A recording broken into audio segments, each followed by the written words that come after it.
So keep that in mind when you're thinking about your audience, okay?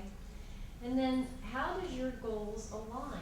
So each of the functions inside of Brocade, I'm working with them to figure out how does the support organization align with training? And that's huge, right? How does the sales organization align with training? And so I figure that alignment out pretty quickly, and I just make sure that I connect all the dots, right? And so keeping that in mind when you're putting your goals together for what role you're playing, whether you have your own company and you have people who work for you, or whether you are working in a project with a group, whatever the case may be. And once you have that vision, it's the passion. How many times I was watching the news last night, and they were talking about this this person who started this 3 kids from Stanford. They were talking. They created something that was this real simple. Did you hear about it? Is it the warning? Or wait, go ahead, continue. Yeah, well, I'm trying to refresh my memory, but I was listening to this, and they were talking about these 3 students who were able to come up with this idea. And they said what really drove the whole thing was their passion. It's the passion that gets things to move forward, to propel forward. And so there's nothing nobody can do to stop me, right? When I put my mind to something, I am determined to make education extremely profitable at Brocade. And one of the things that I really am focused on is selling it. I gotta sell, sell, sell. And I tell this to my instructors all the time, because instructors, my instructors anyway, they're technical.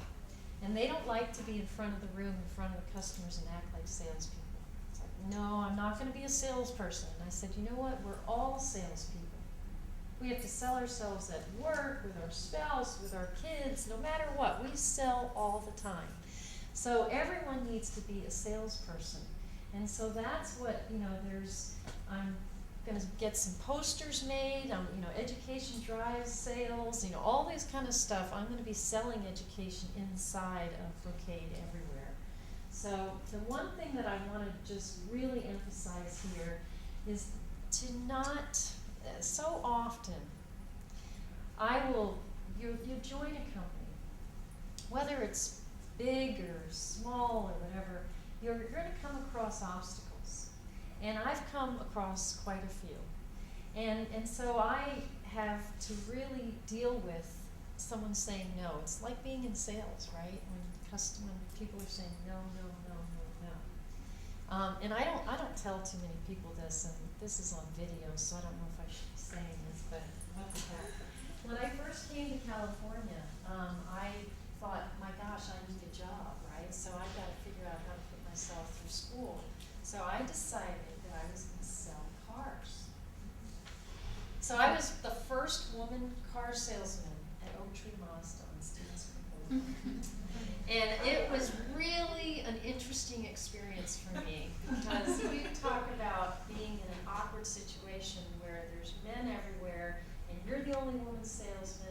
And it was quite scary actually to get in cars with people and go on test drives and things like that. I was just, they could lock the door, all these thoughts were going through my head. But anyway, what really was powerful for me is I turned out to be the #1 salesperson at Oak Tree Mazda. And it was an experience, and I kept hearing a lot of no, no, no. She's not going to be successful, she's not this, she's not that. And I just couldn't take no for an answer. I was determined. And so I just came up with really clever ways of selling. But it certainly got me to where I am today. And so when you're working in the corporate world or anywhere, don't take no for an answer. If someone says that's not possible, we can't do that here, and especially if you've done it somewhere else and you know it can be done, you just get. And so what I do is I just don't take no, and I just get it done, and I figure out how to get it done. And the key is to not do it in a way where you're not making friends, right? You can't burn bridges, because you'll always be working with people all the time. So when you're thinking about being an evangelist, wake up every day and think about what it is that you're passionate about, what it is that you want to do for yourself, for your company, for just your career, and then, you know, just as much as you can, try and get sponsors. Try, like we were talking about, a sponsor versus a mentor. When I was at Veritas Software, here's another story. Haven't told anyone this either. Is that I interviewed at Veritas Software, and this is the company that I started, and there was not a lot of people, and it turned out to be a huge company, a huge success. But there was this gentleman, his name is Jeff Squire, and he was knighted by the Queen. He's the top executive, you know, bought many companies here, and he interviewed me, and it was not a good interview. And now, you know, I've interviewed with everyone, right? It was for a VP job. I'm interviewing, and I'm down to the last person. Like, this guy's like the person at Veritas, and he's like, nope, don't want to hire her. So my boss, like, why? And so we went through this whole thing, and he had this misinterpretation about metrics and all this kind of stuff. And this guy's a walking spreadsheet, right? He knows everything you can imagine about numbers.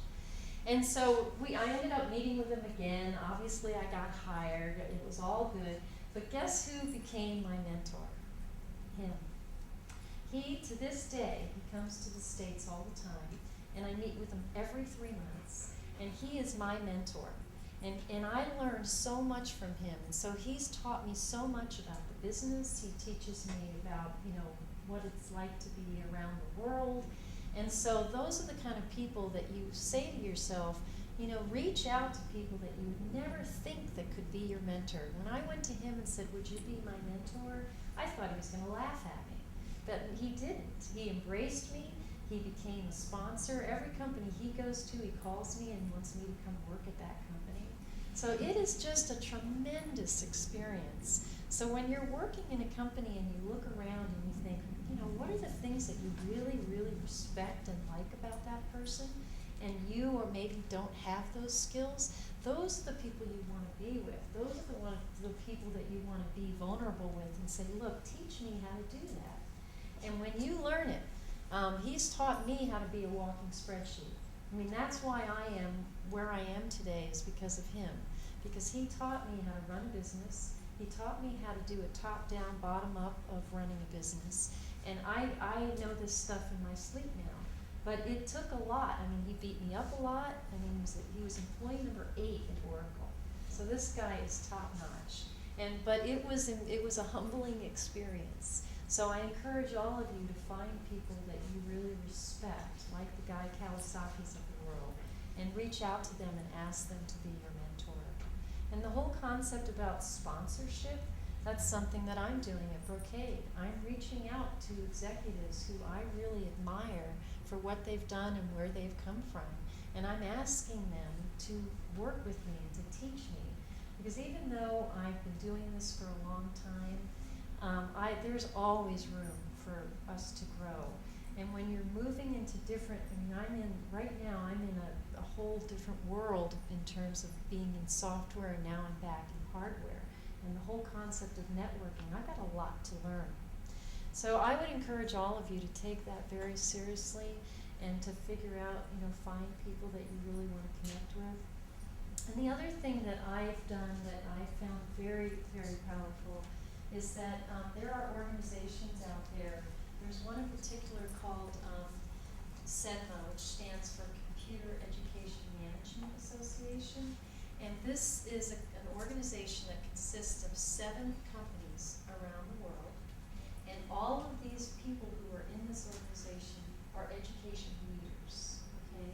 And so I'm surrounded by people who, you know, I know the person who runs education in Juniper, which is a major competitor. I know the person who runs NetApp, NetApp University. Those are the people that you are connected with. And so I've been on the board of that organization for quite some time. So I would encourage you to reach out to communities or, you know, organizations like that, and make it a priority to stay connected to the outside world. And so what I bring into Brocade is that anytime I can pick up the phone and I can call IBM, I can call pretty most of these companies, and I can find out with, of course, doing it with integrity and following all the rules, but I am connected with what they're doing in education, so I can bring that back, that value add back into Brocade. So please, figure out what it is that you want to do with your life and your career, and then find out what kind of mentors out there that you can capture, what kind of organizations can you be involved in, and those are the things that really enrich and really help you accelerate in your career. And just being a woman in the corporate place over the years has been challenging. I mean, it hasn't been easy getting into VP roles and things like that. But again, it's about results. It's not about being a woman. It's about it's results.